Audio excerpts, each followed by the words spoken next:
Hello বন্ধুরা, কেমন আছেন আপনারা? আশা করি ভালো আছেন। আপনাদের সামনে আজকে আমি একটা নতুন টপিক নিয়ে আসলাম। আজকে আমি আপনাদের মাঝে বলে দিতে চাই, মানুষের পোস্টে কমেন্ট এবং লাইক দিলে অ্যাপ্রুভটা কতটুকু? আসলে একটা লাইক, একটা কমেন্টের তাৎপর্য ফেসবুকে কতটুকু? আজকে আমরা এই সব বিষয় নিয়ে আলোচনা করব। আশা করি সঙ্গে থাকবেন। যারা নতুন বিশেষ করে তারা অবশ্যই ভিডিওটি সম্পূর্ণ না দেখে যাবেন না।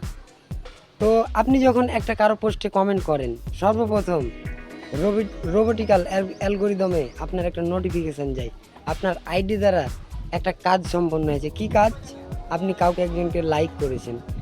তো সেই ক্ষেত্রে আপনি দেখা যাচ্ছে যতবার মানুষকে লাইক করবেন, প্রত্যেকবার আপনার আইডিটা নোটিফিকেশানে যাবে বারবার যেতে যেতে আপনার দেখা যাচ্ছে রিচ বাড়বে, এঙ্গেজমেন্ট বাড়বে। এটা স্বাভাবিক। তাইলে অন্যের ভিডিওতে লাইক করলে আমাদের সুবিধাগত দিক হলো আমাদের নিজের আইডিটা, লাইক আমরা অন্যকে করলেও আমাদের নিজের আইডিটা বড় হয়, এটা প্রচার হয়, এটা দূর দূরান্তে ছড়ায়। তাই ভুলভাল যারা কথা সাজেস্ট করতেছে তাদের আমি বলবো, দয়া করে যতটুকু সত্যতা ততটুকুই শিখান। নিজের স্বার্থের জন্য অডিয়েন্সদের ভুলভাল সিদ্ধান্ত গ্রহণ করতে বলিয়েন না। ধন্যবাদ সবাইকে, ভালো থাকবেন। নিয়মিত আমার ভিডিও দেখার জন্য সবাইকে অসংখ্য ধন্যবাদ। আল্লাহ হাফেজ।